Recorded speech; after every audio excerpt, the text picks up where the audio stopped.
Hello and thank you for stopping by. Today I have another trash or treasure of videos.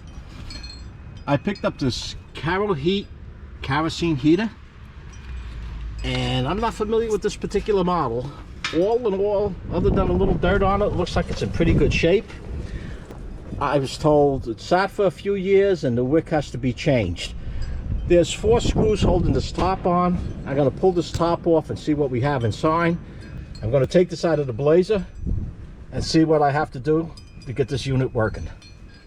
I took this apart and this is what I found. This is what it looked like. With that top off, I raised the wick. I was told that the wick was bad on this. And it looks like it's burnt up. I don't know how long this has been sitting. I'm going to try to burn this off. I'm going to put a little kerosene in it and see how it works. Then I'll be back. I cleaned up all around here, and after I cleaned it up, I raised the wick.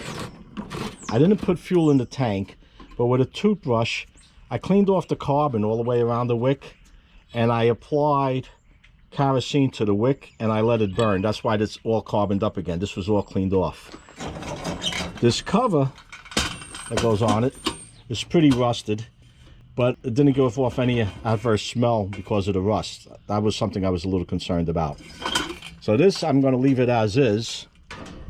Before I put it together again, I'm going to use a torch and burn all around this wick to clean it up a little bit more. And when you clean the wick, see this is still a little stiff over here. This carbon might be from when I put the kerosene on. It was smoking up. I don't know if this wick is shot. I think it might be.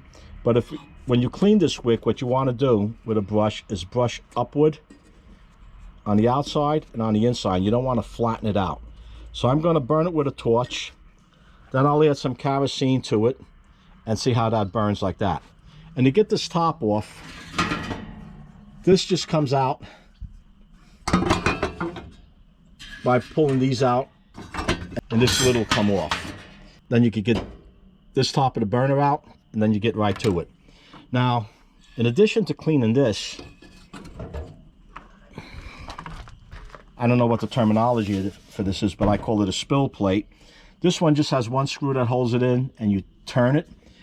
And if you have one that you had sit for a while, I advise that you take this off and clean it. The gentleman that gave me this kerosene heater said he had it in the garage for a couple of years and had all those dust bunnies in here, and underneath the kerosene itself it was all full of dust, cobwebs. To be expected. Plus, because it was in the garage, I'm familiar with this. The paint on the bottom was flaking off, and I cleaned this up somewhat. I'm going to hit this with a 4-inch grinder with a flap disc on it and just give it a coat of paint on the bottom just to keep it from rusting anymore. So if you put it on the surface, it won't pick up this rust.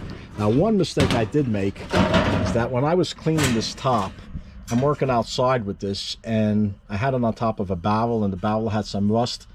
I think that's where this might have came from. I'm not sure if it was on there before, because it was so dirty and so dusty from sitting. Oh, a couple spots I missed.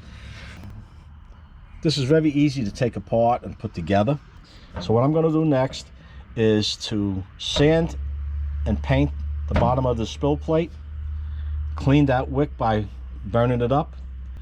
Then once I have it all together, I'm going to put fuel in it, light it up to see whether that wick is usable or whether it smokes or not. Oh, and one other thing. If you have this model, don't try pulling this knob out without removing the screw. The screw's fairly long. My other burner doesn't have a screw in it like that. It just comes right out. That's it for now. I'm heading off to the garage, and when I have this all together, I'll show you how it burns. I have it all put back together. Everything went back together nice and easy. I put just a little bit of fuel in here. From what I see, the only thing that should keep this from lighting or not burning properly is I need a new wick. And the drip plating came out decent. I sanded it down, painted it black. I didn't have any brown. I used that Rust-Oleum, it's made for heat. Crank up this wick. I don't have the battery for this for the electric start, so I'm just going to use a lighter. Raise this. Let's see what happens here now. Okay. This is outside. It's a little windy. So that's going to affect it. Might be just a little too windy out here.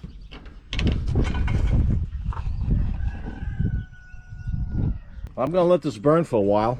It's lit, so all that's left to do now is to put that drip plate back on the bottom, possibly get a new wick for this, and if you need one also, I have the link in the description down below.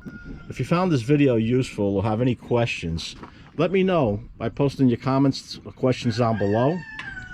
Give it a like, and if you haven't done so already and you enjoy watching videos of random fixes such as this, small engine repair, gardening, and you can hear my roosters in the background, a few videos on roosters, subscribe to my channel and hit that notification bell not to miss my new videos as I upload them. And until next time, stay warm and stay safe.